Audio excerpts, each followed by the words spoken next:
Fl-isfond tal-problema li għaddej minna pajjiżna dwar l-inflass qawwi tal-immigranti regolari, id-deputat parlamentari Ewropew Nazzjonalista David Casa beda jqassam materjal lil membri parlamentari Ewropej biex jiffirmaw dikjarazzjoni li toġġezzjona għal dawk illi Casa iddeskriva bħala azzjonijiet mill-Gvern Malti.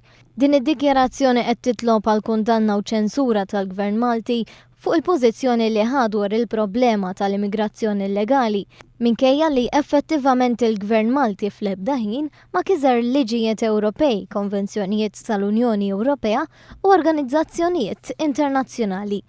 Iżda flok jappoġġja l-kawża tal-Gvern Malti li jkun sod mal-Unjoni Ewropea biex b'mod konkrettejn lil pajjiżna f'din il-mewġa ta' wasliet ta' immigranti billi tinsab soluzzjoni fit-tul, kif spjega l-Prim Ministru fid-diskors li jagħmel fil-jiem li għaddew fosthom il-ħamis fil-Parlament, David Casa għażel il jostakola lill-Gvern Malti fil-Parlament Ewropew.